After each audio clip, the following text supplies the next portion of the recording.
설교하기 전에 문득 그런 생각이 드네요. 청년부 분위기가 예전에도 영적이었는데 지금 좀 뜨거워진 것 같다. 예전과 좀 다르네. 저 정말 오랜만에 오는데 좋습니다. 기도 많이 하고 힘내시고. 청년부를 보면서 그런 생각이 드네요. 이 설교하고는 상관이 없어요. 전도해야 되겠구나. 전도주간 이어서 이제 그 분위기 타자는 게 아니고, 그 전도를 하면 복음이 전해지잖아요. 그죠? 복음은 모든 믿는 자에게 구원을 주시는 하나님의 능력이 됨이라 로마서에 나오잖아요. 그죠? 이 복음은 모든 믿는 자에게 구원을 주시는 하나님의 능력이다. 이 복음이 전해져야 죄와 사망 가운데 고통하는 많은 사람들을 살리고, 그걸 좀 구체적으로 얘기하면 그들의 생각을 바꿀 수 있고, 그들의 상처를 치료할 수 있고, 그들의 묶임을 풀 수 있고, 그들의 어두운 환경에서 그들을 끄집어내어서 하나님의 나라 친백성 만들어서 그들이 가 있는 그곳에도 아름다운 하나님의 통치가 이루어지도록 하는 사랑의 가정, 사랑의 관계, 거룩한 곳이 되게 하는 그 전도 해야 되겠구나 라는 생각이 드네요. 우리 청년분들 힘써주시고 전도하셔서 정말 예수 그리스도의 이 사랑의 통치가 이루어지는 복음을 전해주셨으면 좋겠습니다. 목숨 걸고 전해주시면 좋겠어요. 왜냐하면 우리가 복음을 전하지 않을 때 이 사회의 약한 자들이 죽어요. 억압당하고. 우리나라 초기 기독교 시절에 또는 우리 전두환 독재 시절에, 그죠? 그때 그 독재 아래서 압제받던 많은 민중들을 위해서 손을 들었던 사람들 중에 기독교인이 많았습니다. 그리고 일제시대 때, 그 일제 압제 아래 얼마나 많은 사람들이 고통했습니까? 그죠? 근데 그 일제 압제를, 일제 그 악랄했던 식민 지배를 반대하면서 투쟁했던 사람 중에 기독교인이 상당수가 있었습니다. 이제 그들의 그 투쟁과 그들의 그 헌신, 목숨 내어줌 때문에 오늘의 한국 사회가 있었다라고 연구 결과로는 학자들도 있습니다. 근데 그런 노력들이 있었기 때문에 오늘날 사회에서 일어나는 많은 일들을 보면 그 정유정인가요? 정유정이라고 하길래 제 아는 분이 정유정이 있거든. 사진을 보니까 또 닮았어. 어머나 이거 뭔 일이고 이래 봤는데 아니야, 다행히 아닌데. 은둔형 외톨이였다 그러잖아요. 그분을 비난할 생각은 없는데 만약에 복음이 전해져서 그 은둔형 외톨이를 바깥으로 끄집어냈으면 어땠을까? 복음이 그 사람 바꿀 수 있었을까요? 없었을까요? 있습니다. 특별히 함께하는 공동체, 셀그룹이라면 충분히 할 수 있었을 겁니다. 그리고 그 뉴스도 봤어요. 좀 아픈 얘기인데 그 여행 가방에 아이를 집어넣고 죽인 사건 아시죠? 그 계모였습니까? 그 엄마가 25년형을 받았다고 하던데 얼마나 인간이 악랄하면 그럴 수가 있을까? 작은 여행 가방 안에 아이를 접어넣어서 숨 못 쉬게 자기는 훈육 차원에서 그랬다는데 그래놓고 그 가방 위에 올라가서 뛰었대요. 아이가 거의 짓눌려가지고 숨도 못 쉬다가 죽은 거예요. 이 두 가지 큰 사건이지만 지금 한국 사회 안에 어마어마한 일들이 보이지 않는 곳에서 행해지고 있을 겁니다. 지금 한국 사회 90% 이상이 엮이는 가정이라고 얘기를 하고 그러면 안 봐도 뻔해요. 어떤 일들이 자행되고 있을지. 그것을 바꿀 수 있는 것이 예수 그리스도의 복음입니다. 믿으시기 바랍니다. 청년들이 가슴을 펴고 여러분들이 스스로가 복음 안에서 은혜를 누리고 복음의 가능성을 발견하고 그리고 복음을 들고 여러분들이 세상을 나가서 구서역, 지하철역 앞에서 복음을 전하기 시작할 때 그것이 한 출발이 되어서 어떤 일이 일어날지 아무도 모르죠. 항상 복음은 작은 곳에서 출발합니다. 한 사람에서 출발하고 시골에서 출발하고 우리 함께하는 게 시골이잖아요. 굴다리를 지나면 온도가 달라진다. 아십니까? 1, 2도 떨어져요. 진짜 굴다리 기준으로 해서 벚꽃 피는 시기도 달라져요. 이게 딱 시골입니다. 시골 이 한 곳에서 이 복음의 역사들이 일어나면 좋겠고, 그래서 오늘 청년들이 찬양하면서 기도하는 모습을 보니까, 야, 다르다. 이게 좀 느껴져요. 이분들이 다 기도하면 어떤 일이 터질까? 그렇죠? 어떤 일이 터질까요? 상상에 맡기겠습니다. 마음껏 상상하시고. 자, 오늘 본문을 좀 볼게요. 오늘 제목이 우리들의 문제 하나님의 해결책인데, 이거 어디서 많이 본 제목 같더라고요. 예전에 함께 담임 목사님이 한번 하셨죠? 아닌가? 한번 이 비슷한 제목이 있었을 거예요. 정하고 나서 알았어. 주보 맡기고 나서. 그래서 이 표절이다 싶어가지고 담임 목사님께 적어오지도 않고 그렇습니다. 여러분 그거 내가 가져왔나? 아이고 네 놔두고 왔구나. 그 그림 한번 띄워주실래요? 제가 보내드렸던 거. 제가 안경이 잘 안 보여서. 저게 4차 산업혁명 시대 때 이제 각광받는 직업 목록입니다. 앞으로 저 직업들이 빅데이터 전문가라든지 저 직업들이 여러분 이제 뜰 겁니다. 참고하세요. 근데 저것도 불확실해요. 어떻게 될지 몰라요. 여하튼 저 직업들이 이제 여러분들이 하면 좋은 앞으로 한 짧으면 5년, 10년, 길면 2, 3년 안에 이제 붕 뜰 직업들이고 그 다음 장 한번 주실래요? 읽어드리면 좋은데 제가 지금 안 보여가지고 저게 이제 사라질 직업들입니다. 4차 산업혁명 시대 우리 들어왔잖아요. 이미 들어왔거든요. 저런 직업들이 이제 쑥 사라지게 될 겁니다. 예, 됐습니다. 그 사라지는 직업 중에 대표적인 게 아나운서가 있죠. 아나운서는 아마 곧 사라질 겁니다. 곧 사라지고, 그리고 그 콜센터 여직원, 그죠? 그분들, 그것도 아마 곧 사라질 거고, 많은 그 서비스업에서 사라질 부분들이 참 많습니다. 2030년 정도가 되면, 한 가구 1로봇 보급 시대가 이제 된다고 합니다. 예전에 한 가구 그러니까 PC 한 대 보급하는 시기가 있었잖아요. 그거하고 비슷하게 이제 로봇가 제 가정에 보급되는 게 온다고 합니다. 그리고 이 AI가 떴잖아요. AI가 사람 죽인 거 아시죠? 가상 시뮬레이션에서 AI가 방해된다고 사람을 죽였어. 그게 시뮬레이션이야. 실제 말고. 가상 전투를 했는데 이 AI한테 뭘 주문을 했냐면 어느 적의 뭐를 파괴해라. 이 지시를 내린 거예요. 파괴로 갔어. 근데 그것을 통제하는 지휘관, 가상의 지휘관이 사람이었는데 이 사람이 그걸 하지 말라 이런 거예요. 그 사람 죽여버렸어요. AI 자기 판단에.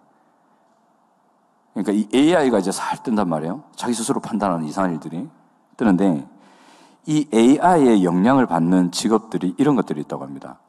그래서 이런 직업은 이제 이 AI가 대체할 수 있는 가능성이 크다는데 수학자나 세무사, 회계사, 작가, 웹디자이너, 기자, 법무사, 통번역사, 아나운서 AI에 많은 영향을 받는답니다. 사라질 수도 있어요. 그러니까 이분들의 이제 직업의 양은 굉장히 줄 수 있고 AI의 영향을 덜 받는 직업이 뭐가 있냐면 그래픽 디자이너, 그 다음에 검색 마케팅 분석가, 재무관리자, 식품 제조업, 목재 제조업, 농업, 특별히 농업이 덜 영향을 받는데 농경사회로 가면 참 좋겠죠. 여러분 농업으로 이제 귀농하시면 이제 좋은 결과를 보실 수도 있습니다. 예상이에요. 근데 지금 기술이 너무 빨리 바뀌거든요. 너무 빨리 발전하고 그래서 미래학자들도 앞을 정확하게 예측을 못해요. 언제 어떤 일이 터질지 모른다. 그런데 대체로 예상하는 게 뭐냐면 보편적인 가난의 시대가 온다. 진짜 2080 시대가 온다. 전 인구의 20%만 일해도 나머지 80% 일하지 않는 국민을 먹여 살릴 수 있는 시대가 온답니다. 이게 그거잖아요. 뭐냐면 기본소득 제도. 그 핀란드입니까 어디입니까? 거기서 이 기본소득제를 실시하려고 했대요. 1인당 100만 원인가 300만 원인가 그냥 주는 거야. 모든 백성에게. 백성이란다. 모든 국민에게. 그냥 일 안 해도 기본소득. 근데 그게 통과가 안 되고 40만 원대인가 이제 지급을 한대요. 40만 원은 어디야? 그냥 죽을 때까지 주는 거니까, 그죠? 그러니까 이런 시대가 곧 온다고들은 얘기합니다. 그러니까 많은 사람의 노동력이 필요 없게 되는 시대가 곧 온대요. 한 20%만이 주도하는 시대. 그러면 청년들의 직장은 어떻게 되겠어요? 그죠? 직장의 문제. 그런 실직의 문제들이 아마 상당수가 나올 겁니다. 기본소득이 말이 기본소득이지 그 뭐 얼마나 많이 줄 수 있겠습니까? 그러니까 보편적인 가난의 시대가 곧 온다고 합니다. 여러분 공부 열심히 하셔야 됩니다.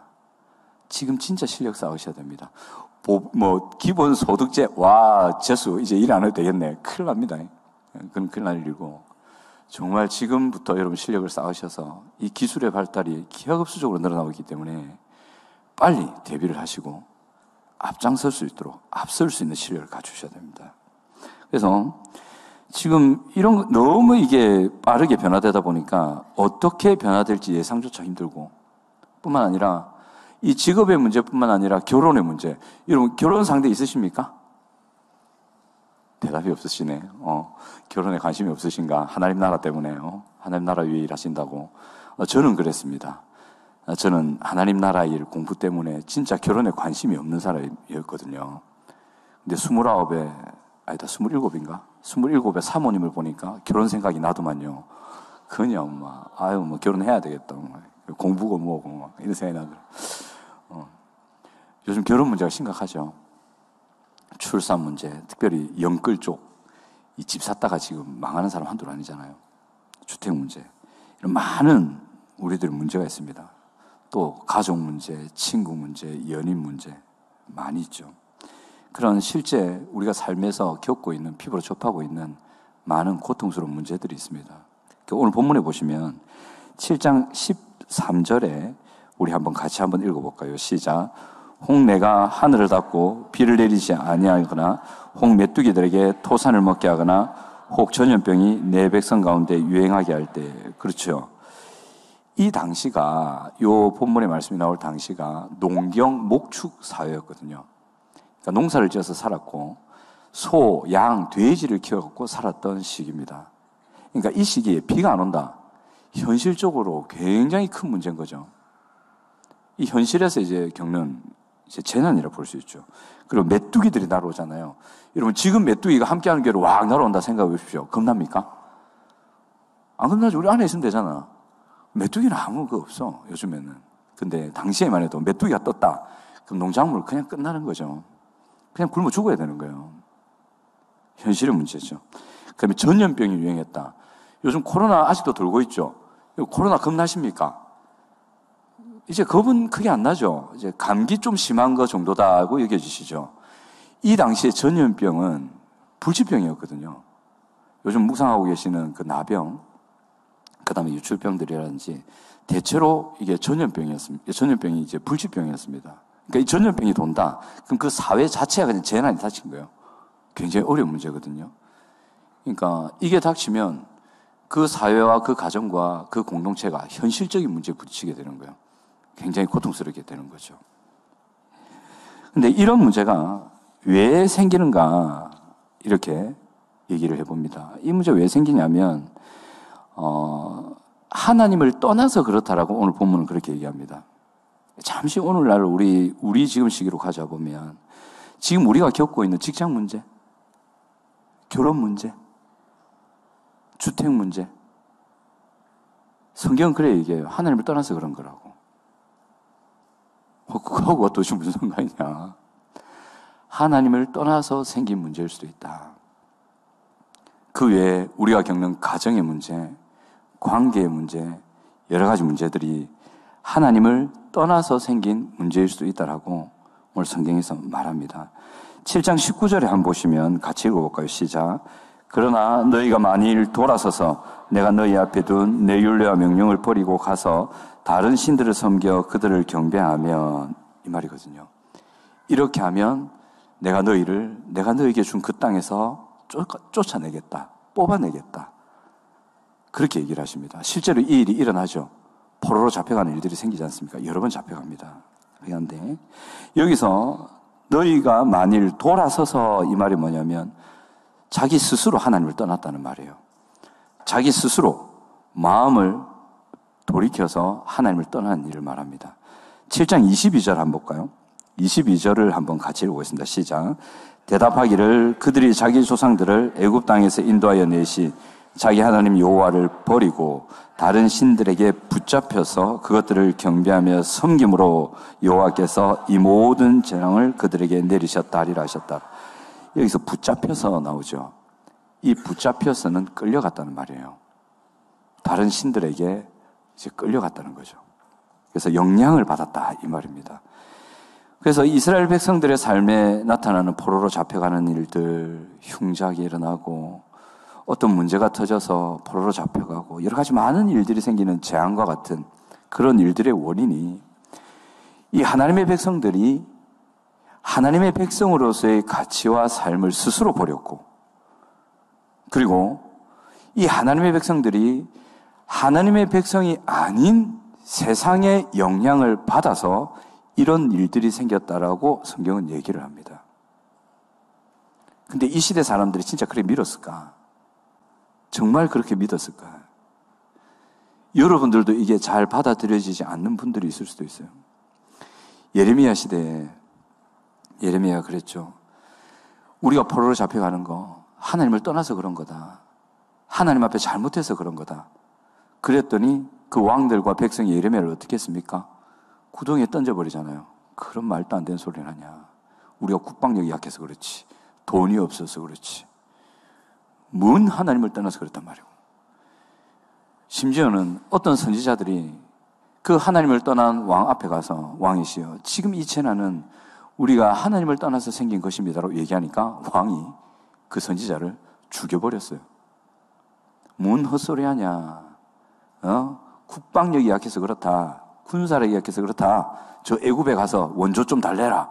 하나님은 무슨 죽여버렸어요. 그런데 그 선지자들의 말이 맞았죠. 하나님을 떠나서 그런 거였다고. 결국에는 하나님의 심판대로, 하나님의 원리대로 돌아가게 되었습니다. 여러분, 오늘날에 일어나는 우리 주변의 많은 상황들, 참 어려움이라 할 수 있고 고통이라 할 수 있는 그런 많은 상황들이 혹시 우리가 하나님을 떠났기 때문에 생긴 건 아닐까? 또는 우리가 하나님의 백성이라고는 우리가 하나님의 백성이 아닌 이들, 하나님의 원리, 하나님의 마음, 하나님의 말씀과는 맞지 않는 그런 세상의 영향을 받았기 때문에 생긴 건 아닐까라는 질문을 던질 필요가 있습니다. 그런 것들에게는 이런 것들이 있죠. 자기 자신의 힘을 믿어라. 내 주먹을 믿어라. 이런 거 있잖아요. 난 할 수 있다. 이런 거. 그리고 외모지상주의. 내가 못나서 그렇다. 예쁘면 해결된다. 잘생기면 해결된다. 그죠? 제가 좀 날씬해졌죠.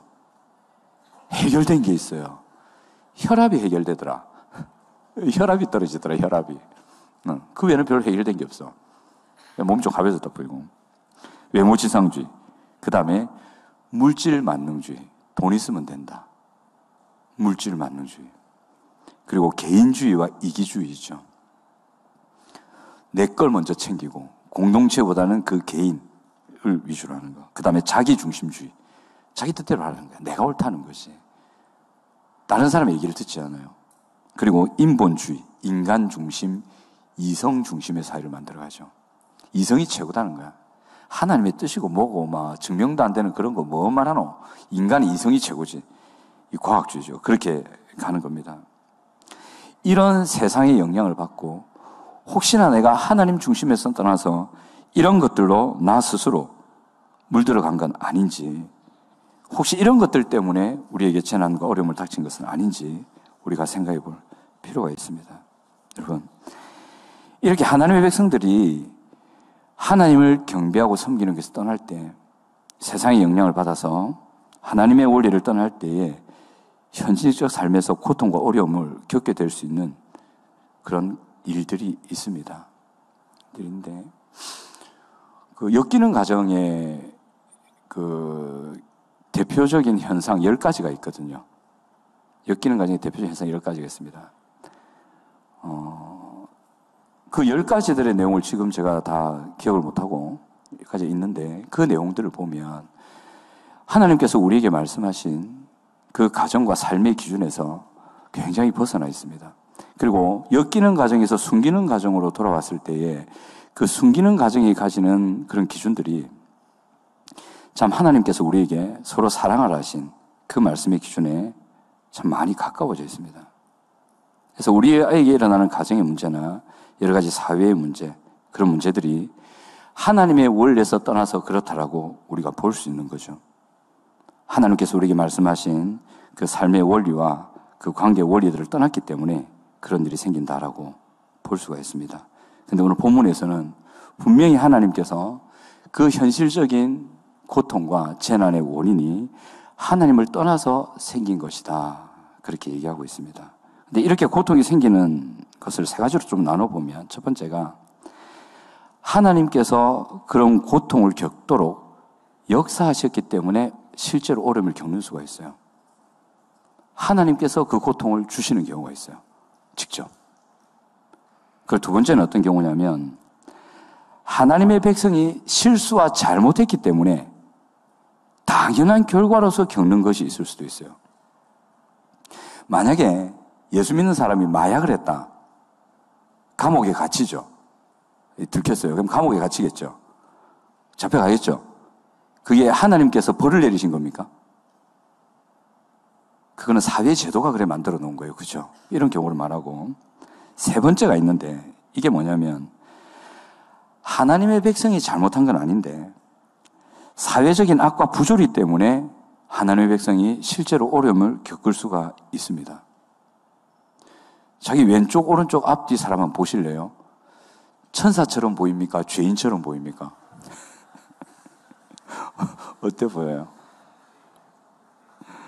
죄인입니다. 여러분 그거 아셔야 됩니다. 나만 죄인이 아니고 상대도 죄인이라는 걸 아셔야 됩니다. 나만 문제가 있는 게 아니고 상대도 문제가 있는 사람이라는 걸 아셔야 됩니다. 나만 문제가 아니고 우리 공동체에 문제가 가득하다는 걸 여러분 아셔야 됩니다. 그래서 내가 잘하더라도 내 주변이 잘못하기 때문에 고통을 겪을 수 있다는 거. 그걸 기억하셔야 됩니다. 여러분, 이런 고통의 상황에서 뭘 해야 되는가? 내가 직업의 문제를 해하고 있어. 내가 공부를 열심히 해야 되겠구나. 맞죠? 내가 결혼의 문제를 해결하기 위해서 어느 정도 돈을 좀 많이 벌어놔야 되겠구나. 맞죠? 뭐 어떤 관계의 문제를 해결하기 위해서 내가 관계를 어떻게 해야 되는지, 뭐 부부 행복학교, 나중에 여러분 오시게 되겠죠. 그런 걸 배워야 되겠구나. 이렇게 생각할 수 있는데, 이 회복을 위해서 하나님께서 우리에게 하라고 하시는 것이 있습니다. 하나님께서 우리에게 하라고 하시는 게 있어요. 이 공동체의 문제를 해결하기 위해서 하나님께서 우리에게 하라고 하신 것이 있습니다. 하나님께서 우리에게 해결해 주시는 은혜를 우리가 받기 위해서 우리에게 하라고 하신 것 좀 살펴보면 첫 번째가 뭐냐면 솔로몬의 지혜를 배워야 됩니다. 솔로몬이 뭐라고 했냐면 이 사람이 참 특이합니다. 참 지혜로운 사람인데 정말 지혜로웠어요. 막판에 이제 잘못해서 이제 죽긴 하지만 역대하 6장 오늘 본문 앞에 6장 28절부터 40절에 보시면 28절부터 40절에 보시면 솔로몬이 기도한 게 있어요. 이 성전을 딱 다지고 하나님께 딱 드리기 전에 기도를 해요. 이 성전에서 기도를 하는데 요약하면 이런 거예요. 어떤 거냐면 하나님 우리 잘 아시죠? 우리 인간이잖아요. 우리가 실수하고 잘못할 수 있다는 거 하나님 누구보다 잘 아시죠? 그래서 이스라엘 백성, 하나님의 백성들이 실수하고 잘못하면 그러면 분명히 하나님께서 우리에게 재앙을 내리시고 가정과 사회와 개인에게 어떤 고통스러운 현실적인 문제를 주실 건데 그것을 이 백성이 겪고 있을 때 뭐 그러다 하더라도 이 백성들이 이 성전에서 또는 이 성전을 향하여 손을 들고 회개하며 기도하면 하나님 좀 들어주세요. 용서해 주세요. 치료해 주세요. 그렇게 돌아오면 회복시켜 주세요. 이 기도를 해요. 어떻게 알았을까? 어떻게 이 자기 백성들이 결국은 실패할 것을 이 솔로몬은 알고 있었을까? 인간에 대한 이해가 있었죠. 참 지혜로운 왕이었어요. 그러니까 자기 자신과 공동체의 연약함과 악함을 알았던 거죠. 인정했고, 그리고 거기에서 포기하지 않고 하나님을 의지했습니다. 하나님, 이거 안 됩니다, 이것들. 결국 안 될 건데, 그럴 때는요, 확 쓸어버리시고, 새로 하십시오. 하나님 하실 수 있잖아요. 그래 안 했어요. 섬뜩하십니까? 그래 안 했어요. 포기하지 말라는 거죠. 이 솔로몬은 그랬어요. 삶에서 고통스러운 삶의 문제의 가장 근본적인 원인을 어떤 외적인 돈이나 어떤 나라의 국방력이나 경제력, 어떤 사회 제도의 문제라고 생각하지 않았고 하나님을 떠난 것에서 원인을 찾았어요. 맞죠? 농경과 목축 문화였던 당시에 메뚜기, 비 안 오고 희한한 일이 생긴다. 그러면 그건 굉장히 현실적인 문제들이잖아요. 그러면 농경법, 어떤 농경의 어떤 방법들을 바꾸고 자기들이 할 수 있는 제도적인 문제를 바꾸고 막 이거를 해야 해결된다고 생각하잖아요. 근데 솔로몬은 이 문제의 근본 원인을 하나님과의 관계에서 찾았다니까. 그렇게 해서 이 백성들이 다시 하나님께로 돌아오면 회복시켜달라고. 하나님을 떠날 수 있는 자신이고, 그리고 자신의 이웃들이고, 그리고 그들이 이루는 공동체라는 것을 솔로몬은 인정했고, 인정하니까 슬퍼하고 절망하고 포기한 것이 아니라 자신, 그리고 주변의 이웃, 동료들, 그리고 그가 속한 공동체가 하나님을 떠날 수 있고 또 떠났을 때 하나님의 도우심으로 회복되기를 기도했던 거예요. 그렇게 했던 거예요. 그래서 그 고통을 이겨낼 수 있기를, 그 힘든 시기를 잘 인내할 수 있기를, 그리고 그 문제를 하나님의 은혜로 해결할 수 있기를 기도하고 하나님을 의지했습니다. 이 대표적인 사건이 성경에 두 사건으로 나오는데, 첫 번째가 뭐냐면 야곱 베델 복귀 사건 아십니까? 야곱이 그 형 도망갔다가 하란 갔다가 다시 돌아오잖아요. 베델까지 가야 되는데 3일에 머물러. 안 가, 베델까지. 하나님한테 베델까지 온다고 약속해놓고 안 간다고. 하나님의 약속을 안 지킨단 말이에요. 안 가고 눌러앉았다가 거기서 우상숭배를 합니다, 얘가. 우상숭배를 하고 하나님을 예배해야 될 자, 하나님을 예배 안 하고 우상을 숭배하거든요. 우상을 숭배하다가 자기 딸 디나가 강간당하는 사건이 나잖아요. 그래갖고 그 디나의 오빠 레아하고 시몬이 열받아가지고 그 동네 남자 다 죽이쁘잖아. 그래갖고 야곱 가족이 그 동네 주민들에게 완전히 표적이 되잖아요. 그래서 그 동네 주민들이 그랬단 말이에요. 야곱 가족 쓸어버리자. 그래서 야곱 가족이 이제 언제 죽을지 모르는, 몰살당할지 모르는 위기에 처했단 말이에요. 굉장히 현실적인 문제죠.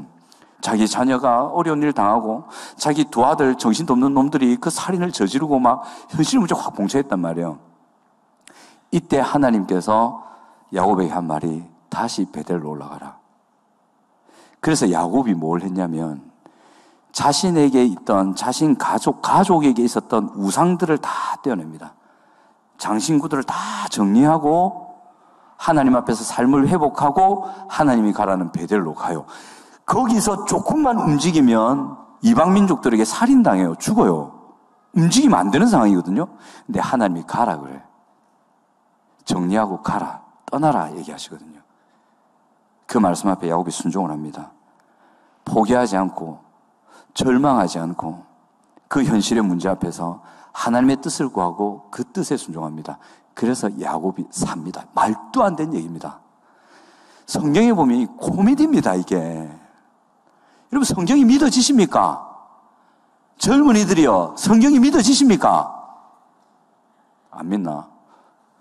나는 도저히 안 믿어질 것 같다. 말이 안 된다, 이게. 서슬퍼런 칼 들고 야곱 움직이면 죽이려고 백성들이 뭐 이렇게 기다리고 있는데 이방 민족들이 움직여. 그럼 죽여버려야 되거든. 이게 논리 맞아. 근데 성경에 기록되어 있습니다. 하나님이 사방에 두려움으로 임재하셨기 때문에 이방 민족들이 꼼짝도 못하고 있었다. 이게 뭔 말입니까, 이 도대체? 하나님이 그렇게 하신다는 거죠. 하나님께서 여러분들의 현실의 문제를 해결하실 겁니다. 하나님께서 할아버지가 아니고 하나님께서 장차 여러분들이 겪으실 여러 문제들에 대해서 역사하시고 여러분들을 건져내실 겁니다. 아멘. 어떻게 하실지는 모릅니다. 그건 저도 모릅니다. 분명히 하실 겁니다. 그렇게 하시는 거죠. 이거는 야곱 가족이 잘못했기 때문에 일어난 일이었죠. 그런데 야곱 가족처럼 자기들이 잘못해서 일어난 일에 대해서 하나님께서 해결해 주시고 일으키시는 이런 경우도 있고, 또 한 가지 경우는 이건데, 느헤미야입니다. 이 느헤미야가 당시 이방 왕의 술 맡은 관원장이었잖아요. 이 술 맡은 관원장은 왕의 완전 측근이거든요. 왕이 100% 신뢰하는 사람, 느헤미야라는 이스라엘의 지도자 한 명이 있었어요. 이 사람은 자기가 잘못한 게 없어. 포로로 잡혀가고 또 느헤미야가 잘못한 게 아니야. 그 백성들이, 이스라엘 백성들이 그 나라에 포로로 잡혀가서 사는데, 이 느헤미야가 포로로 잡혀간 이방 백성이었는데 얼마나 잘했으면 그 이방 왕의 신임을 얻고 술 맡은 관원장까지 됐을까요? 참 잘 살았겠죠. 그렇게 그 이방인의 왕을 섬기는 그 자리에서 자기 동족들의 그 처참한 상황들, 예루살렘이 무너진 상황들을 듣는단 말이에요. 듣고 하나님 앞에 기도하는 내용이 느헤미야 1장에 나옵니다. 그 내용에 보면 회개하는 내용이 나와요. 우리 이스라엘 백성이 이렇게 이방 땅에 포로로 잡혀와서 고생하고 있고, 우리의 고향인 예루살렘이 이렇게 처참하게 무너진 이유는 우리 조상들이 하나님을 떠나서 그런 것이다. 국방력이 약해서 그렇다. 경제력이 약해서 그랬다. 우리가 뭔가 사회제도가 불합리해서 그랬다고 하지 않아요. 우리의 조상들이 하나님을 떠나서 그랬다. 그리고 회개합니다. 그리고 기도합니다. 하나님 도와주십시오. 이 무너진 땅과 이 고통하는 백성을 구원해 달라고 기도합니다.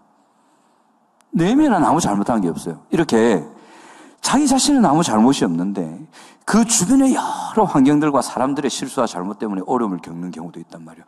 그때도 포기하지 말고 절망하지 말고 하나님의 은혜를 구해야 된다는 거죠. 하나님께 돌아가야 된다는 겁니다. 그럼 하나님께서 이런 우리를 건져내시고 우리에게 은혜 베푸시기 위해 우리에게 하라시는 것이 있어요. 첫 번째가 공부 많이 해라 라고 하면 힘들겠죠. 공부 진짜 힘들어요. 제가 그 학원 생활할 때 전교 1등짜리 여학생이 있었거든요. 진짜 공부 잘했어요, 걔가 졸업할 때 제가 수학 선생님이었으니까 수학책을 들고 오더라고. 그래서 저는 이 녀석이 나한테 감사 인사를 오는구나 했는데 딱 오더니만은 제 앞에서 수학책을 박박 찢더라고, 이렇게. 쫙쫙 찢으면서 저는 두 번 다시 수학 공부 안 할 거예요. 공부가 제일 싫어요. 전교 1등도 공부는 싫어합니다. 여러분 착각하지 마세요. 반에서 1등한 애들 공부 좋아한다. 절대 아닙니다. 공부는 누구나 다 싫어합니다. 그러니까 다행히 하나님께서 우리가 공부하라고 안 하셔. 첫 번째가 뭐냐면 7장 14절에 악한 길에서 떠나랍니다. 자기 중심, 세상 중심의 생각과 삶의 방식에서 떠나랍니다. 조금 전에 우리가 살폈던 외모지상주의, 물질 만능주의, 개인 이기주의, 자기 중심주의, 인본주의, 인간 중심주의 떠나랍니다.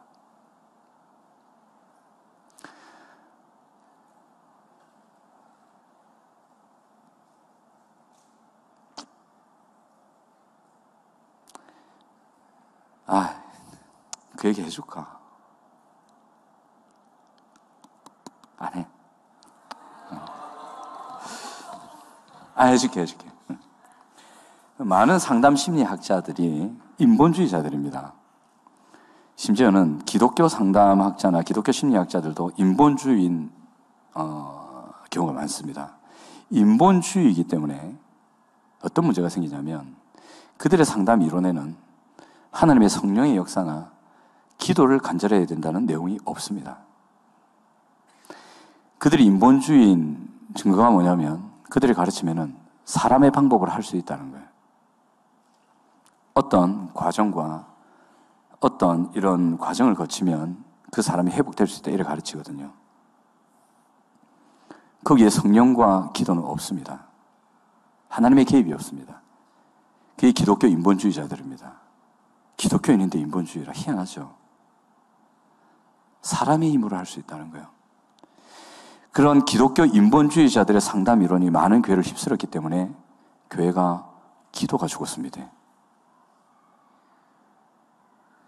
교회가 기도가 죽으면 성령의 역사가 사라집니다. 성령의 역사가 사라지면 사람이 근본적으로 회복되지 않습니다. 사람이 근본적으로 회복되지 않기 때문에 교회가 세상의 손가락질을 받습니다. 더 이상 공산주의자들도 기독교를 무섭게 여기지 않습니다. 공산주의자가 제일 무서웠던 게 기독교거든요. 이 기독교 인본주의자들이 있어요. 정말 조심하셔야 돼요. 여러분이 치유되고 회복되면 아버지 사랑하게 되죠. 불신자들은 그럼 그래 안 되나? 예수 안 믿는 자들도 상담소 가면 아버지 사랑하라고, 아버지 용서라고 합니다. 아버지 사랑할 수 있을까요, 없을까요? 그 사람들도 사랑합니다. 기독교가 아닌 경우에도 상담에서 말하는 그런 여러 가지 일들은 불신 세계에서도 충분히 일어날 수 있습니다. 그런데 거기에서는 결코 일어날 수 없는, 오직 교회와 하나님의 은혜라만 일어날 수 있는 일이 있습니다. 그게 뭐냐면 하나님을 사랑하는 겁니다. 아버지 사랑하는 거 말고 하나님을 사랑하는 역사는 성령만이 할 수 있습니다. 진리 안에서, 진리를 품고 있는 교회 안에서 성령께서 역사하실 때만 아버지, 엄마 사랑이 아니고 하나님을 사랑하는 역사가 일어납니다. 결국에는 하나님을 사랑해야 아버지, 어머니를 용서하고 사랑할 수가 있습니다. 이 역사는 성령만이 할 수 있습니다. 그래서 함께하는 교회 내적 치유 자아상 세미나에는 예배가 있고 기도가 있죠. 성령의 역사가 있죠. 큐티학교 때 십자가가 있죠. 그게 있는 거예요. 악한 길에서 떠나라고 합니다. 이런 것에서 우리의 삶을 먼저 돌아봐야 됩니다. 하나님의 말씀에 비추어서 내가 떠나야 될 분명한 삶의 생각의 어떤 모습이 있다. 그것부터 떠나라고 합니다. 은혜를 받으면 떠날게요. 그거는 거짓말입니다. 그거는 성경적인 원리가 아닙니다. 내가 기도를 많이 해서 성령께서 나를 감화감동 뿅 하면 막 회개에 눈물 철철 흘리고 떠난다. 성경은 그렇게 얘기하지 않습니다. 지금 네가 잡고 있는, 네가 생각하고 있는, 네가 앉아있는 그 앉은 자리에서, 악의 자리에서 먼저 네가 떠나라. 떠날 수 있습니다, 여러분. 우리가 놓치지 않아서 그렇지 떠날 수 있습니다. 스마트폰이 여러분들을 유혹하죠. 게임이 여러분들을 줄줄 끌죠. 세상의 유혹거리 여러분을 끊죠. 여러분들이 스마트폰을 못 놓아서 못 놓는 겁니까? 안 놔서 못 놓는 겁니까? 그래. 안 놔서 못 놓는 거지.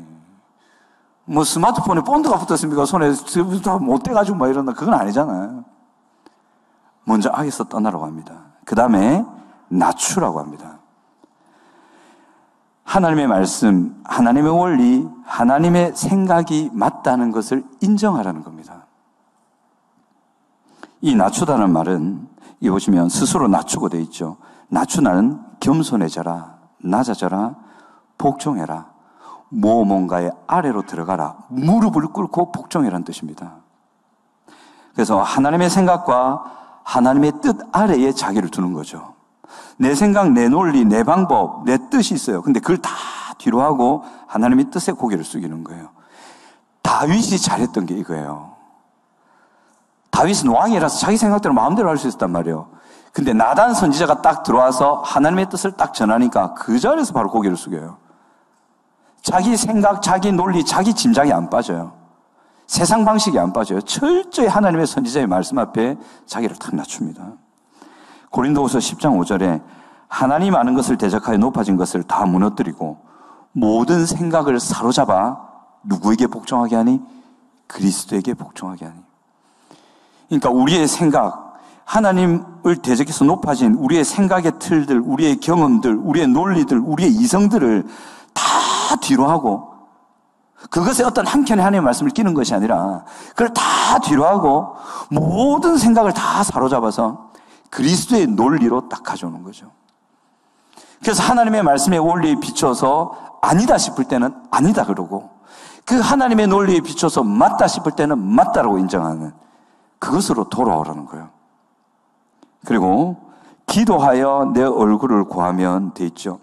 이때 하나님의 도우심을 구하고 하나님의 뜻에 순종하라는 말인데, 히브리서 4장 16절에 보면 이래 나옵니다. 띄워주실 수 있나요? 히브리서 4장 16절.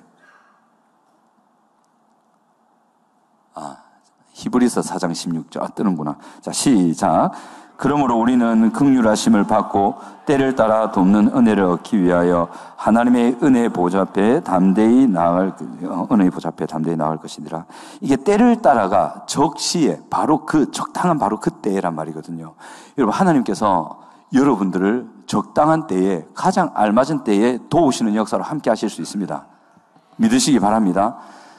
여러분, 하나님께서 여실 수 있는 문이 세 가지인데 전 두 가지밖에 지금 몰라요. 한 가지 까먹었어. 첫 번째가 뭐냐면 환경의 문을 여실 수 있다. 저는 제 선배한테서 이걸 봤어요. 직장의 문을 열더라니까. 신기하게. 이 인간이 저보다 4살 많은 인간인데 대학부 선배였어요. 교회. 근데 그때만 해도 ROTC 출신, 그냥 대기업 간부로 그냥 가거든요. 그 당시에 대우. 과장급으로 바로 갔어. 제대하고. 갔다가 뭐 축하했지. 얼마 안 있다 보니까 낮에 반바지 입고 청년회 앞에서 찬양 인도하고 있네. 이 사람이 직장 뭐 하고 있나 싶었지. 물어봤거든. 형 안 가고 뭐하냐고. 잘렸다는 거야. 왜? 이러니까. 주일에도 나오라 해가지고 싫다 나왔다 이래. 직장에서 주일에도 나오랬대. 싫다 이랬대 자기는. 난 뭐 나온다. 주일 예배 드려야 된다. 교일 많다. 때려치고 나왔대. 그러고 이거 인도하고 있는 거야 이렇게. 그러니까 우리는 이 사람 실패한 겁니까? 성공한 겁니까? 어찌된 거야, 이거? 그러니까 우리는 눈 끔뻑끔뻑하니 뭐라 해야 되나 싶고, 막, 이거 뭐, 잘했다 하기도 그렇고, 막, 위로하기도 그렇고, 잘려갖고 지금 백수가 돼 있는데, 이 사람 나중에 이랜드 간부로 갔습니다. 요즘 잘 모르지. 그 당시만 해도 이랜드 굉장히 했거든요. 서울 본사로 불려 올라갔어. 희한하더라. 하나님이 환경의 문을 여신다니까요. 그 다음에 사람의 마음 문을 여십니다. 하나님 그거 할 수 있습니다. 하나님의 도우심을 구하는 자에게 적당한 때에 하나님이 놀랍게 역사하십니다.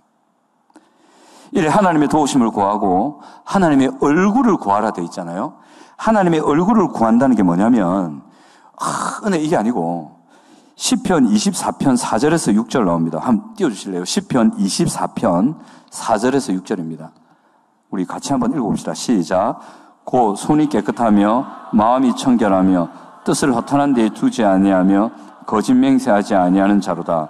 그는 여호와께 복을 받고 구원의 하나님께 공의를 얻으리니 이는 여호와를 찾는 족속이요 야곱의 하나님의 얼굴을 구하는 자로다. 여러분, 하나님의 얼굴을 구하라 이 말은 삶을 회복하라는 겁니다. 하나님 앞에서 바른 그리스도인의 삶을 회복하라. 생각과 마음과 태도를 회복하라는 겁니다. 그래서 기도하라는 것은 인내하며 하나님의 은혜의 때를 기다리라는 거고, 하나님의 얼굴을 구하라는 것은 하나님의 백성다운 순종의 삶을 회복하라는 겁니다. 여러분, 공의로우셔야 됩니다. 사랑이셔야 됩니다. 남들 컨닝한다고 여러분 컨닝하시면 안 됩니다. 컨닝할 바에야 백지 내고 나오십시오. 우리 믿음의 선조들은 이랬습니다. 보다가 우연찮게라도 자기 눈앞에 답지가 딱 지나가잖아요. 자기 보려고 본 거 아니야. 앉아있는데 그 시험관이 지나가다가 답지를 하다가 답이 눈에 딱 보였어, 하나라도. 그러면 그 자리에서 일어나서 나왔습니다. 백지 딱 내고. 봤다는 거지. 우리 고신의 한 어른이 그랬습니다. 그분이 고신의 대표가 됐습니다, 나중에. 우리 믿음의 선조들은 그래 살았다고. 얼마나 깨끗합니까? 대학생들도 있는데 컨닝 하지 마라. 하지 마세요, 컨닝. 남들이 실컷 요약해놓은 노트 가져와 뺏겨 공부하고 그런 식으로 하지 마라.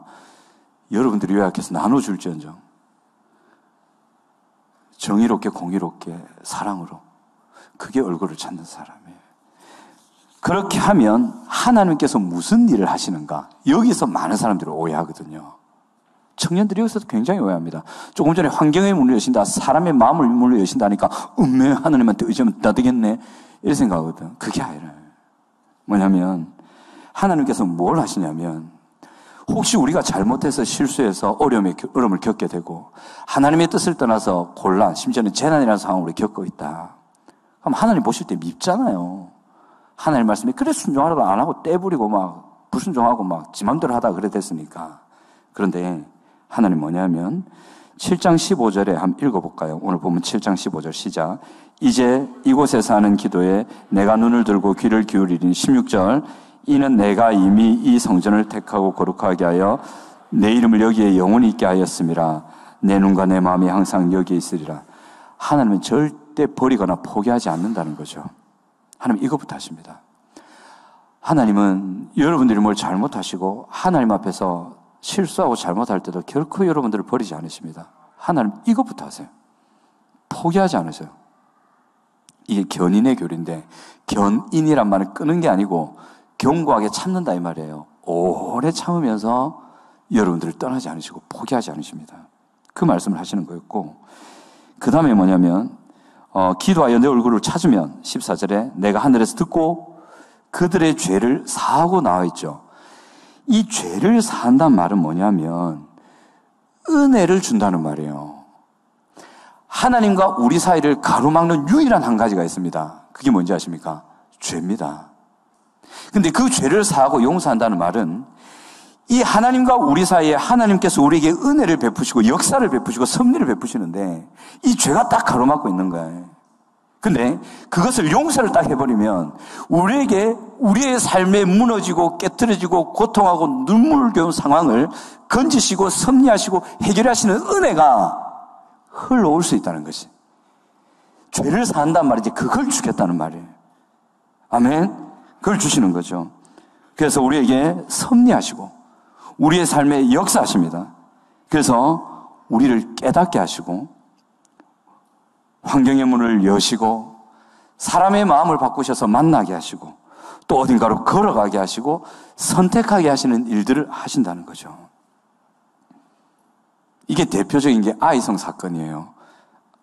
여호수아 아이성 사건 아시죠? 여리고성 그 큰 거는 정령인데 그 조그만 아이성 사건에서 지잖아요. 진 이유가 아간의 범죄 때문에 그랬습니다. 한 사람이 공동체 안에서 범죄를 하니까 그 하나님의 은혜가 다 가로막혔단 말이에요. 근데 이 범죄가 해결됐거든. 해결되고 나서 어떤 일이 생기냐면 하나님께서 이 문제를 어떻게 해결해야 되는지를 여호수아에게 하나하나 알려주십니다. 매복 작전 쓰랍니다. 작전을 사람이 짜면 되는데 그 작전까지도 하나님이 짜주시는 거예요. 매복 작전을 쓰고 그리고 내가 신호 딱 내리면 매복해 있다 가라. 내가 신호해 줄게. 하나님이 그래 얘기하는 거예요. 그러니까 여호수아 그걸 그대로 따라가요. 그래서 아이성을 정복하거든요. 이런 거예요. 우리가 악을 떠나고 하나님의 은혜를 구하며 기도하며 하나님의 얼굴을 구하는 백성의 삶으로 회복되면서 쭉 가잖아요. 그러면 아간의 범죄가 해결됐기 때문에 아이성을 정복하게 하신 것처럼 여러분들의 삶을 해결하시는 하나님의 섭리와 역사들이 구체적으로 간다니까요. 믿으시기 바랍니다. 그렇습니다. 그리고 하나님이 고치신다고 합니다. 고친 게 하이라이트죠. 고치신다. 그죠? 그 땅을 고치신다 돼 있죠. 여기서 오해하면 안 됩니다.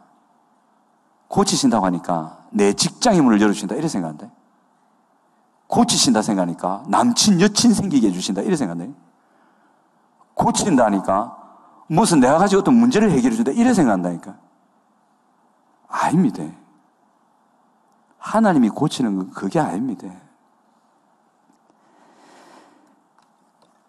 역대하 6장 31절 한번 보입시다. 예, 역대하 6장 31절 한번 띄워주세요. 자, 같이 한번 읽어봅시다. 시작. 그리하시면 그들이 주께서 우리 조상들에게 주신 땅에서 사는 동안에 항상 주를 경외하며 주의 길로 걸어갈다. 이렇게 고친다는 말이에요. 아까 그 심리학자 얘기를 들었죠. 불신자건 신자건 자기에게 상처 준 아버지를 사랑할 수는 있어. 치료 과정을 거치면. 미국에 AA 단체라고 있거든요. 알코올릭 지원 그룹이 있어요. 그 오래전부터 됐던 지원 그룹이거든요. 알코올 중독 치료 그룹. 불신자들이 들어가도 돼요, 그게. 상처 준 아빠, 엄마는 용서할 수 있다고. 신자건 불신자건. 그걸 가지고 하나님의 백성이 치료됐다면 안 돼. 하나님의 백성이 치료되고 회복된 증거는 오늘 방금 읽었던 이 부분, 항상 주를 경외하며 주의 길로 걸어가는 것, 이것이 되면 회복됐다 보는 거예요. 담임 목사님이 갑갑해 하시는 게 이 부분이잖아요. 엄마 아빠 용서했다. 그럼 너 다 된 겁니까? 회복된 거냐고. 그거는 불신 세계에서도 있는 일이다. 그럼 불신 세계에서 엄마 아빠 용서한 사람들 잘 삽니까? 나중에 또 미워하고 또 안 그럽니까? 또 그래 되지. 내 어떤 직장 문제, 어떤 문제, 이런 문제가 해결됐다고 해서 우리가 고쳐진 게 아니라고. 그거라고 끝났다고 생각하면 안 된단 말이에요. 그게 됐다고 해서 내 인생 문제 끝났다. 이제 나는 이제는 막 그냥 일사천리로 간다. 그래 생각하면 큰일 난단 말이에요. 하나님의 백성이 회복된 증거는 하나님을 경외하고 하나님을 걸어가는 삶을 살 때 그것이 회복된 증거다. 사도행전에도 나옵니다. 성령이 임한 증거는 이것이다라고 딱 두 가지로 얘기하고 있어요. 성령 하나님이 그에게 임해서 그를 회복했다는 증거는 두 가지다. 첫 번째, 방언이 임했다. 그것만 있으면 또 이상해. 나머지 한 가지가 더 있다고.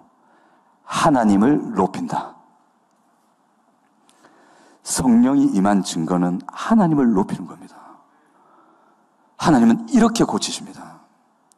솔로몬이 이걸 알았던 거예요. 하나님, 이 백성들의 삶의 현실적인 문제를 해결해 주시는 거 원합니다. 하지만 더 원하는 것은 이 백성들이 그들이 사는 땅에서 그들이 사는 날 동안 여호와를 경외하며 하나님의 백성다운 삶을 살아가는 것, 이것을 구합니다. 솔로몬이 이걸 구한 거예요.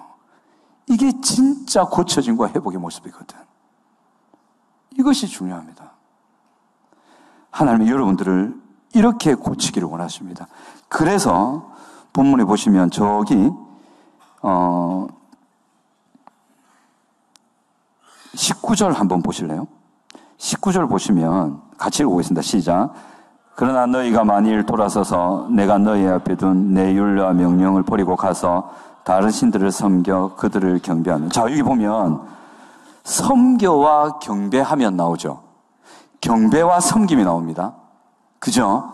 22절에도 똑같이 나옵니다. 한번 읽어볼까요? 시작. 대답하기를 그들이 자기 조상들을 애굽 땅에서 인도하여 내신 자기 하나님 여호와를 버리고 다른 신들에게 붙잡혀서 그것들을 경배하여 섬김으로. 여기까지 경배하고 섬기는 거. 여러분, 우리가 하나님의 백성들이 회복된 모습은 하나님을 경배하고 하나님을 섬길 때에 회복되었다고 봅니다. 아무리 나의 직장 문제가 해결되고 나의 결혼 문제가 해결되고 나의 현실의 문제가 해결됐다 할지라도 내 마음에 하나님을 경배하고 예배하는 게 없고 내 삶과 입술과 생각에 하나님을 섬기고 하나님을 높이고 하나님의 일을 하고 하나님의 교회를 살리고 세상에 나가서 하나님의 백성다운 삶을 살려는 고집과 그 백성다운 삶을 선택하는 것이 없다면 아무리 주변이 잘 됐다 해도 그는 회복된 게 아닙니다. 하나님의 은혜가 임한 사람이 아닙니다. 세상 사람들도 할 수 있는 것들입니다. 그걸 가지고 하나님의 은혜를 받았다고 평가하시면 절대 아닙니다. 이런 케이스가 있어요. 여러분, 선교 오지에서 사는 선교사님인데 심지어는 이슬람 국가에서 예수 믿고 이제 하나님의 백성이 된 이슬람 국가였던 한 여인, 예수 믿었기 때문에 사회에서 고립당하고 직장에서 쫓겨나고 심지어는 명예살인까지 당합니다. 현실이잖아요. 직장 문제 망가졌죠. 결혼 문제 망가졌죠. 가정에서 쫓겨났죠. 가정 문제 망가졌죠. 물어봅시다. 이 예수 믿은 사람은 실패한 사람입니까? 성공한 사람입니까? 실패한 거예요. 직장에서 쫓겨났고 집에서는 예수 믿었다고 죽인다고 난리고 사회 공동체에서는 예수 믿었다는 때문에 고립시켜서 경제생활도 못하게 하고 언제 굶어 죽을지 모르는 현실에 갔어요. 이 사람 실패한 겁니까? 그럼 이 사람은 어떤지 보세요. 일제시대 때 신사참배 하라고 교회에 강압이 들어왔다. 어떤 목사는 그 신사참배 하라는 강압 앞에 신사참배 했어. 일제 앞에 가서 삭삭 빌고, 그래서 일제시대 때 돈을 많이 모았다. 그 돈을 모아서 자녀 손손 물려줘서 오늘날에도 그 자손들이 예수를 믿긴 해. 근데 그 부모가 물려준 돈을 갖고 떵떵거리며 잘 살고 있어. 성공한 사람이야, 실패한 사람이야? 실패자지. 실패자지. 부끄러운 인간이지. 뭐가 성공이고 뭐가 실패냔 말이야. 무엇이 하나님의 백성의 회복이고 무엇이 하나님의 백성의 무너짐이냔 말이야. 그래서 하나님께서 고치신다고 한 거는 네 직장을 열어줄게, 결혼 문제 해결해줄게, 경제 문제 해결해줄게, 학업 문제 해결해줄게 아니고 여호와를 경외하고 그 사는 날 동안 그 땅에서 하나님의 백성다운 삶을 살 수 있도록 우리의 마음과 우리의 생각과 우리의 삶을 고치신다는 거죠. 이것이 하나님의 은혜입니다. 그래서 우리가 회복해야 될 것은 하나님을 경배함을 회복해야 됩니다. 하나님을 높이는 생각과 삶을 회복해야 되고 하나님을 섬기는 것을 회복해야 됩니다. 하나님을 섬긴다는 것은 하나님께서 떠나라 하신 악을 떠나는 것이고 하나님께서 행하라고 하신 것을 겸손하게 믿으면서 인정하며 행하는 것입니다. 그래서 사무엘상 15장 22절에 사무엘이 이르되 여호와께서 번제와 다른 제사를 그의 목소리를 청종하는 것을 좋아하심 같이 좋아하시겠나이까. 순종이 제사보다 낫고 듣는 것이 순양의 기름보다 나으니. 그렇게 되어 있습니다. 마무리합니다, 여러분. 역다 6장 31절에서 조금 전에 언급했는데 그리하시면 그들이 주께서 우리 조상들에게 주신 땅에서 사는 동안에 항상 주를 경외하며 주의 길로 걸어가리이다. 이 말씀이 하나님 백성들의 성공의 모습이고 이 말씀이 하나님 백성들의 회복의 모습입니다. 여러분, 여호와를 경외하는 마음으로 하나님을 섬기는 마음으로 직장을 구하십시오. 여호와를 경외하는 마음으로 하나님을 섬기는 삶으로 결혼 대상을 찾으십시오. 여호와를 경외하는 마음으로 하나님을 섬기는 삶으로 여러분들의 삶의 목적을 정하고 추진해 가십시오. 그가 성공자입니다. 그가 고위직에 앉건 참 말단직을 가지건 아니면 일용직을 하건 돈 400만 원으로 결혼을 하건, 제가 400만 원 갖고 결혼했어요. 10만 원 갖고 결혼하건 집이 없어서 전셋집을 전전하건 그가 만약에 그런 상황에서도 여호와를 경외하고 하나님을 섬기는 중심과 삶을 산다면 그가 성공자요, 그가 회복된 자요. 하나님은 반드시 그를 통해서 하나님의 나라 일을 하실 겁니다. 결혼 문제 해결되고 직장 문제 해결되고 지 아무리 무슨 문제 해결돼도 그의 중심에 여호와를 경외하고 하나님을 섬기는 그것이 없다면 그는 하나님 나라에서 실패자요, 잘못 살고 있는 거예요. 하나님은 결코 그를 통해서 하나님 나라 확장을 하지 않으실 겁니다. 그는 자기 배만 불리는 삶을 살겠죠. 청년의 시기에 어떤 삶을 선택하실지, 어떤 목표를 가지고 가실지, 어떤 가치를 가지고 가실지 잘 결정하셔서 하나님 나라에 요긴하게 쓰이시는 여러분들 되시기 바랍니다. 우리 같이 찬양합시다. 우리 주는 완전합니다 이 찬양하면서 솔로몬이 자신의 연약함을 고백하며 하나님을 의지하고 하나님의 도우심을 구했던 것처럼 우리 같이 찬양하면서 우리 하나님께 나아가도록 합시다.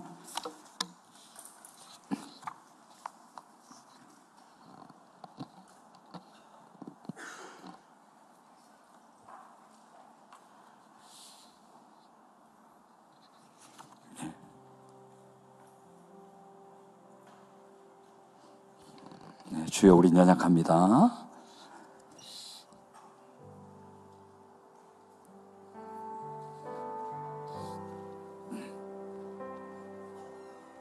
주여, 우린 연약합니다.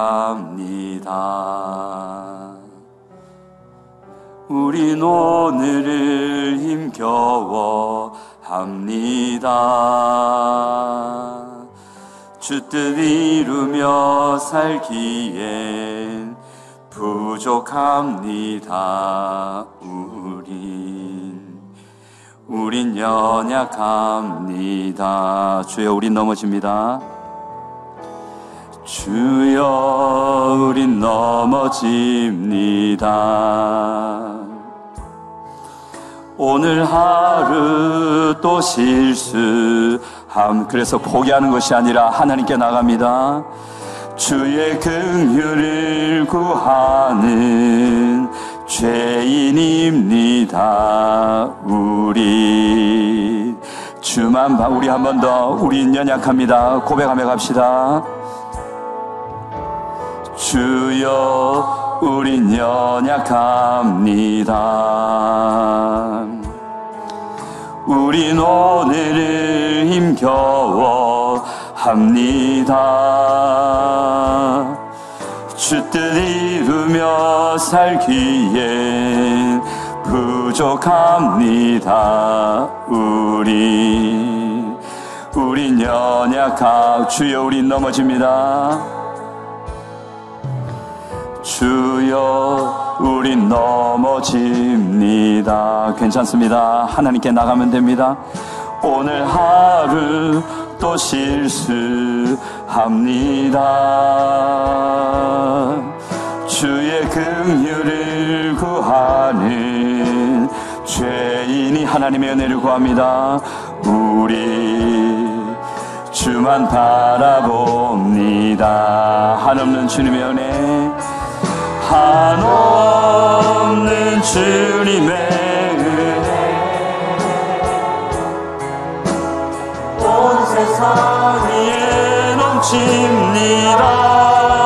가릴 수 없는 우리를 구원하실 그 하나님의 영광, 온 땅 위에 충만합니다. 온 땅 위에 충만합니다. 주님만 이 길이 오니 우린 그 길 따라갑니다.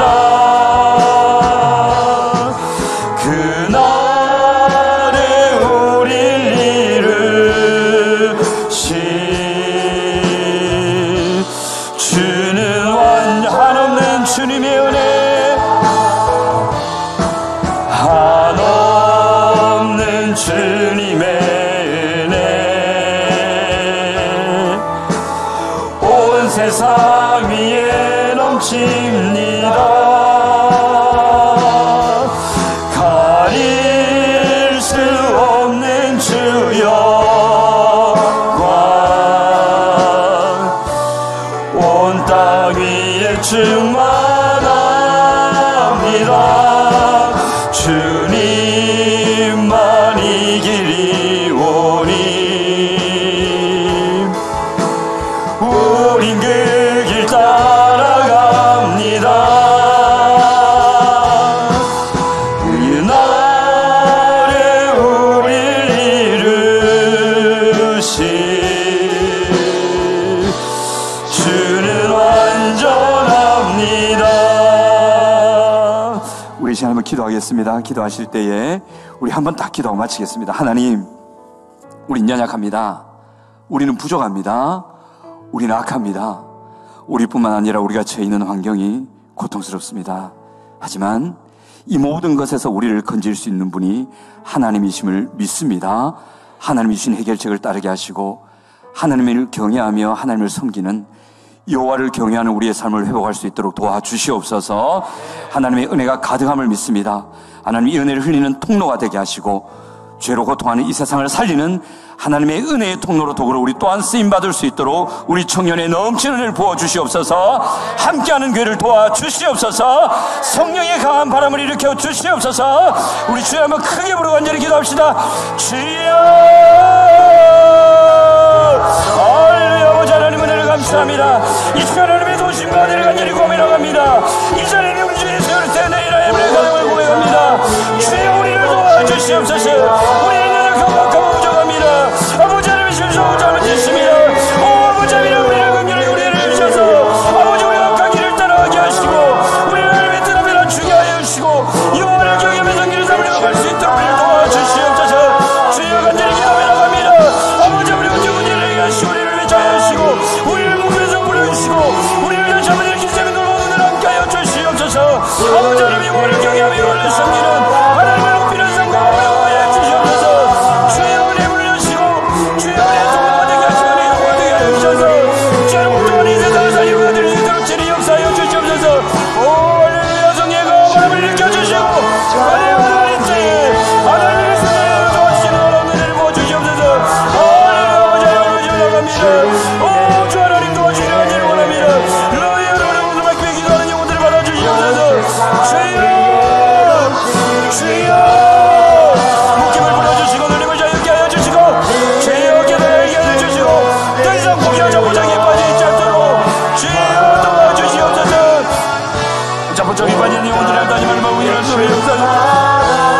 주님의 은혜 온 세상 위에 넘칩니다. 가릴 수 없는 주 영광 온 땅 위에 주. 잠시만요, 우리 한번 기도합시다. 기도해야 될 제목이 있습니다. 하나님, 함께하는 교회를 도와주시옵소서. 담임 목사님 도와주시옵소서. 함께하는 교회가 하나님의 복음을 전하고 일어날 이때에 사탄막이 틈차지 못하도록 역사하여 주시옵소서. 복음을 전하는 교회를 사탄은 그냥 두지 않습니다.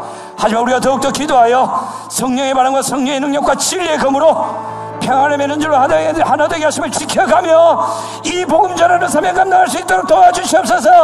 함께하는 교회가 오히려 사단의 나라를 정복하며 세상을 정복하며 고통하는 세상을 살리는 교회 될 수 있도록 도와주시옵소서.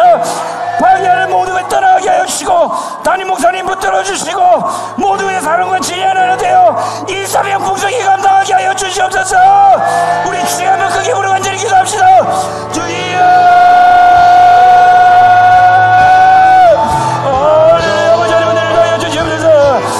함께하는 길을 도와주시옵소서. 복음을 전하는 예수께 주여 너희 여러분들 길을 모든 영들을 틈타지 못하게 하여 주시고 모든 사람의 예수님을 따라가게 하여 주시고 주여 하나님의 이 복음 전기의 삶을 작업하도록 도와주시옵소서. 다리 목사님 붙들어 주시옵소서. 하나님의 성령과 진리를 충만하게 하여 주시고 예수 못하는 우리 잊어주시고 오히려 사람들의 정법이 나가게 하여 주시고 믿을 정법이 나가게 하여 주시고 하나님의 우정을 이세라의 복음이 그들의 정법에 그들의 나를 일깨게 하옵소서. 진리와 사랑을 되게 하시고 정의의 진리를 인지를 하여 주옵소서. 주여 기도하게 하여 주시옵소서. 기도하게 하여 주시옵소서. 기도의 용사들이 일어나게 하여 주옵소서. 기도의 문이 터지게 하여 주옵소서. 기도의 용사들이 일어나게 하여 주옵소서. 할렐루야 라고 우리들이 예리를 도우시는 하나님 하나님 도와주시옵소서. 하나님의 역사하시는 하나님을 잡니다. 하나님 세상 위에 넘칩니다. 그날 우리를 이룬 온 땅 위에 충만한 하나님 주 아멘. 하나님 기도의 불을 부어주시고 성령을 부어주시옵소서. 우린 그 길 따라갑니다. 그날의 하나님이 이루시 주는 한없는 주님의 은혜 한없는 주님의 지금 하나님의 은혜가 충만히 있습니다. 온 새 넓은을 살리실 은혜가 이미 충만히 임하여 계십니다. 하나님 도와주시옵소서.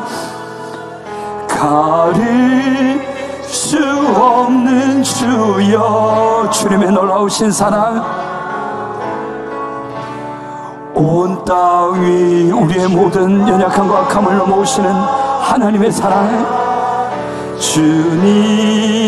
주님만이 길이 오니 아멘. 하나님 우린 그 하나님께서 하셨습니다.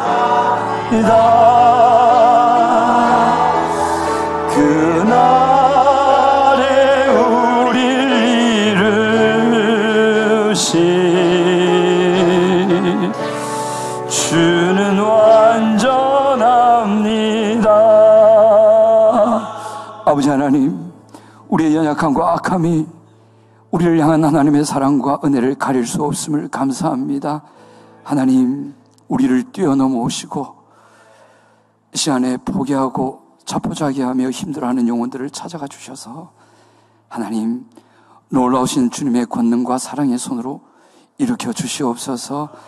그들의 눈물과 그들의 힘겨움을 부여 안아주시고 따뜻히 안으시며 내가 너와 함께한다 반드시 도와주리라 하시는 음성을 들을 수 있도록 그 손길을 경험할 수 있도록 도와주시옵소서. 하나님 귀한 예물 하나님께 드립니다. 이 자리에 있는 귀한 청년들 기도에 껴있고 하나님의 나라를 위해 마음을 드리는 이 귀한 청년들, 하나님의 나라를 위해 귀한 예물 드립니다. 주님, 이 예물 받으시고 이 피땀 어린 귀한 예물 받으시고 하나님의 나라를 위하여만 귀하게 쓰이게 하옵소서. 또 드리지 못했지만 마음을 드린 영혼들도 있습니다. 그 마음과 삶을 받으시고 하나님의 나라를 위하여 풍성하게 사역할 수 있도록 도와주시옵소서. 지금은 우리 구주 예수 그리스도의 은혜와 아버지 하나님의 사랑과 성령의 충만하심이 이 자리에 있는 모든 영혼들에게 지금부터 영원토록 함께 있을지어다.